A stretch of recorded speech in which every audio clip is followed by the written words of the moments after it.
Well, good morning. Good morning. Really good to be with you all as always. Let's just start with kind of the honest truth about this gospel passage. It's got some ugly stuff in there. I don't want to gloss over it. There are lots of things that are hard to deal with. There's mention of slaves.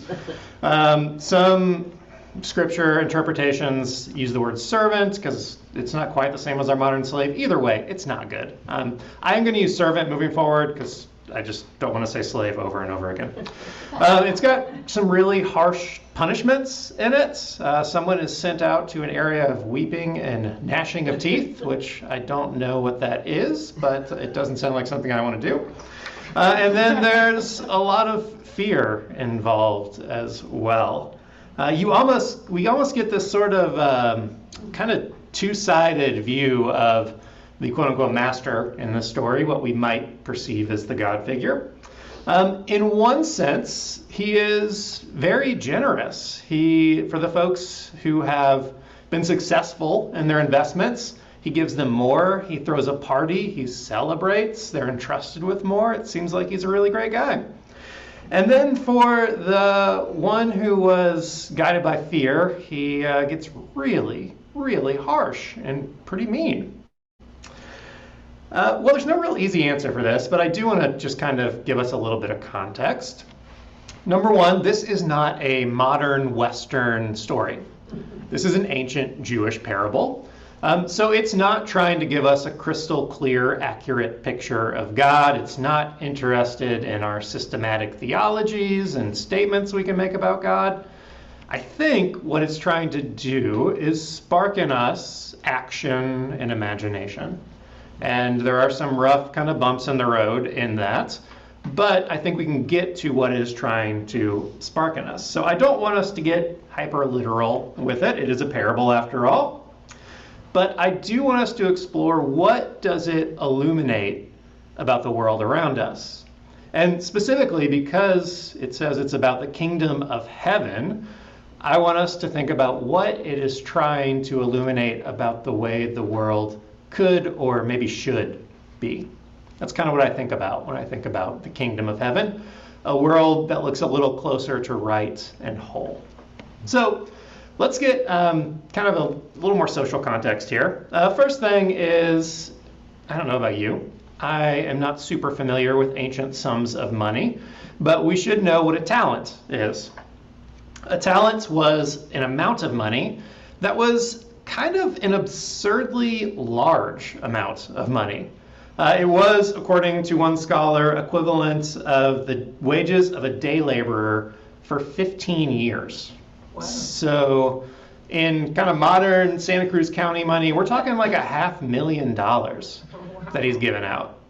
So one of his servants gets $2.5 million, if I'm doing my math correct. The other $1 million and the other $500,000. So we're talking a lot of money. And we get some extremes in terms of the results. The first two folks are pretty successful. They get what we would consider an excellent return on investment. They double the guy's money. I mean, they make him millions of dollars. And then the other one, not so much. It's really not even that he failed at his job. It's that he actually didn't even try to do his job. He was so guided by fear that he just buried the money and gave it back to him. Now, I have some empathy for him, but I also kind of understand the anger of the situation because I was thinking about it in its modern context and even what's going on in my life right now. It's the end of the year, and so my wife and I try to make our annual maximum contribution to our IRA so that when we hit retirement, there's something there for us. And I was thinking about it. If we make our maximum contribution each for the next 30 years, by the time we hit 65, it would total up without any interest to a little less than a talent, about $400,000. And I tried to envision how angry I would be if I walked into our investment advisor's office when I turned 65 and said, all right, what are we working with here? And he opens his drawer and he says, I've been putting the cash right in here for the last 30 years. It's safe. I've got it for you. I would be so mad. So I get it's not a perfect analogy, but I get a little bit of the anger and frustration. But that's not the point. The point, I think, is what this is trying to spark in us. And specifically, I think it is trying to spark in us the ability and the willingness to take a risk rather than be guided by fear. The question then is, what are we risking and why are we risking it? What are we risking it for? Because it's not just a story about risk. It doesn't want you to just go skydiving this afternoon. You're welcome to, but I don't think Jesus has too many thoughts about it. So it's interesting. He doesn't give us or give his servants particular instructions. He gives them a lot of freedom. He just says, here's the money. You know what to do. And they have the freedom then to invest it how they see fit or not to. And it's interesting. This story is not just about money either. Our word, talent, comes from this story. So talent is actually goes all the way back to this Greek form of money. And this story has been interpreted so widely that thinking that talent is not just about money, it is about whatever we have been given. So the talents you have, the abilities, the resources you have, it may not be as much as the person next to you, but you have something. And so I think that's a fairly appropriate way of thinking about what we're investing and what we're risking, is our talents, our abilities, what we've been blessed with. So then the question is, why are we risking it? What are we supposed to be cultivating? This story doesn't really give us a super clear answer, but if we skip ahead to the text that comes after this, a little spoiler for next week, I think it's the gospel text, we get a bit more of a clear picture. The story after this is also about the kingdom of heaven and about judgment. And in it, what we find out Jesus is asking his followers to do is to care for those who don't have food, who don't have anything to drink, who don't have clothes, who might be imprisoned. And he paints this judgment scene of, this is what I'm asking you to do. This is what the investment is supposed to be in. And this is what we're supposed to be risking for. In other words, I think God's kingdom is asking us to take risks so that we can give others a better sense of dignity, a better sense of hope, and a better sense of belonging. So it looks a bit more like the kingdom of heaven. Now, you all do that in some really beautiful ways, through your partnership with us, through your food pantry, through all kinds of great things. And there is an endless stream of ways of learning how we can do this. AFC right now is realizing we need to provide laundry service for our folks. They don't have the dignity of clean clothes many days, and it cuts off your ability to walk comfortably into a business and order a cup of coffee without getting side eyes. It affects your ability to go confidently into a job interview, and it just affects your own sense of self-worth. So I'll tell you more about that later. I'm not going to do fundraising in the sermon, I promise. But it's interesting. In this story, there's a sort of self-fulfilling prophecy that we find. This, for lack of a better term, servant who failed. He failed because he was afraid to take a risk.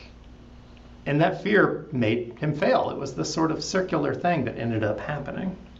Which begs the question to me, what if he had taken the risk but still failed? What if he had said, you know what, I'm going to try, I'm going to get out there, and he still lost all the money, the thing he was the most scared of? Well, Jesus doesn't give us the answer in this, but it's really interesting.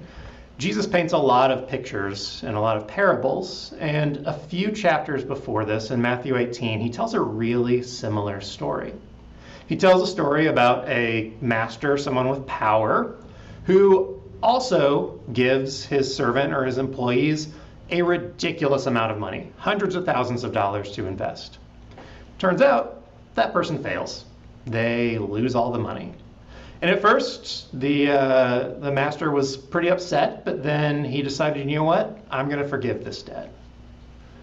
Now, the story goes on, and then the person who's forgiven doesn't forgive, and he ends up getting judged for that, but that's not the point of this story.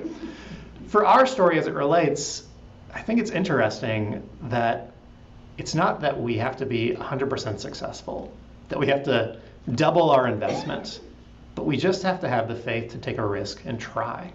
And I think that's what Jesus is asking us. You know, I was thinking about this just a couple weeks ago, how grateful I am for the risks that so many congregations in Santa Cruz County take. I get to work with a lot of congregations. You all are my favorite. You are one of my favorites, but I can't say that on record because then, you know, I have to speak to other churches. But I'm so impressed with the risks that congregations take. It's a hard time to be a congregation in the United States. If we're being honest, it is easy to be guided by fear and sort of hit that survival mode. Because not just in Santa Cruz County, but congregations all over the country are struggling with attendance, with giving, with overall financial health. And what can happen is we can, like this servant in the story, hit survival mode and be guided by fear. But I think what happens is when we hit that mode, we often fall into that sort of self-fulfilling prophecy where what we're most afraid of becomes true because we're only acting out of survival mode. But I don't actually think churches are intended to only survive. It's wonderful if they do, and I hope they do. But I think we have a higher calling than that. I think churches, as followers of Jesus, are about helping show the world a different way of being, a way the world could be, where people are treated with dignity and respect and belonging. There are so many churches, yourself included, in Santa Cruz County that in the face of really hard times are choosing to take the risk of opening up their doors to 15 unhoused people every night, or opening up a food pantry, or feeding folks, or opening up their parking lot for safe parking. And I've got to say, I think it'll pay off. I think it's a sort of investment that will work. And the bad news is, I don't know if it'll work practically. I cannot tell you that all of a sudden your budget's going to triple and your giving is just going to skyrocket because you host the shelter. You've been hosting it for a while. I don't think that's happened. I don't see your books, but there's no material success guaranteed. Your pews may not be packed because you host the shelter or a food pantry.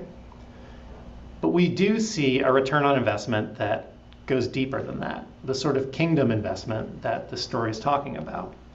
And I want to tell you a couple different ways we see that. One is just a story from this week. We have a shelter member who has stayed in your building, who was on the streets for over 10 years. And I don't just mean like, you know, bouncing from shelter to shelter. I mean sleeping outside for 10 years. He came into the shelter a few months ago, sort of reluctantly, and we found out on Friday that he is going to move into housing this coming week. So there is an investment that comes about when you open your space and give people the stability to regain their footing. There's another story that I don't think I've told you. I was kind of racking my brain and looking back through my notes, and I was like, I don't think I've told you about this person, but you know, kind of spoiler, I do repeat stories at different churches. They're not all original for you, I apologize. But if you get our newsletter, you've heard this, you've seen or read this story before. It's about a gentleman named Randy who was in the shelter. Randy grew up just over the hill, so he's fairly local. He had a pretty solid upbringing by kind of outward standards. His father was a university professor. He got to travel abroad, experience culture, had a really, really pretty decent life. And he was a pretty creative kid and teenager and young adults, and began to explore his passion for music, and eventually became a touring musician and toured with folks who had a lot of success in the industry, people who went on, I believe, to be nominated for Grammys, according to him. And things were going pretty well. But as happens to a lot of folks in our world, substance use began to derail his life, and things sort of started to spiral. Oftentimes that's where we see people enter the world of AFC and our shelter. But for Randy, he actually kind of stabilized for a moment, and he and his partner Sophie got clean together, found stable housing, were building a life together, and felt like he was back on solid ground. Tragically, though, his partner Sophie died unexpectedly, and his life spiraled back out of control. He told me it was one of the worst periods of his life because he lost just so much in that moment. Number one, he lost housing because he couldn't afford the housing without his partner. Number two, he lost the person he cared about and loved the most in the world. And then sort of foundational to everything underneath that, he said he felt like he lost his own sense of identity. Like he just did not know who he was anymore. The rug had been pulled out from under him. And that sort of culminated in him having to sleep outside on an unfortunate night where there was a thunderstorm. He said it was the scariest night of his life. And that led him to seek out shelter and eventually to AFC. Now, things don't magically get better as you enter the shelter, but things are at least good enough you can kind of catch your breath and regain yourself a bit. Shortly after he entered the shelter, COVID hit, so another curveball, and the shelter sheltered in place. Stayed at a couple different churches for the entire pandemic. The church that Randy happened to be at had an extra space, and they said, you know what, let's open up this space and make it an art studio. Folks are kind of sitting around all day. They might as well see if they want to paint, draw, whatever. So Randy ended up spending a lot of time in there, and he ended up putting his feelings and his trauma and his emotion on canvas. And he found that creative spark that he used to channel through music all of a sudden was coming back alive on canvas. And what's true, I think, about all of us is that when we find momentum in life and a spark in one area, it translates over into other areas. And so then Randy all of a sudden had the energy and enthusiasm to apply for every affordable housing list he possibly could. And what happened was, after some patience and some waiting, his name came up on a list. And he got a unit in Santa Cruz that he could afford on an ongoing basis and moved into housing. We were so happy for him. This is usually where I stop the stories and we celebrate, but I had and have the privilege of continuing to get to kind of follow Randy's journey. About this time last year, Randy had an art show. He continued to paint and continued to express himself. And London Nelson opened up its doors on a First Friday, and he was one of their featured artists. And I got to go to his showing and walk through the halls and hear him explain all of his paintings. Some of them were trippy and strange, some of them were beautiful. It was just this great collection. And what he told me afterwards was this was the sort of full circle moment for him, because he felt like not only did he get his life back together, but in refinding that passion and that creativity, he felt like he had something to then offer to other people. Something that might give them some hope and some meaning, a way forward. And that to me is the return on investment that we get when we take a risk. We get lives that are transformed, and we don't just see people change for the better, we see them come fully into themselves and be able to offer something else to others. And that, I think, is a little bit more of what the kingdom of heaven is like. It requires risk from all of us, opening our doors, providing food, providing a listening ear, giving space. So I'm so grateful for the ways that you have encountered and risked things. And I hope that together we will continue together to risk things to give people the dignity and the hope and the belonging that we all deserve.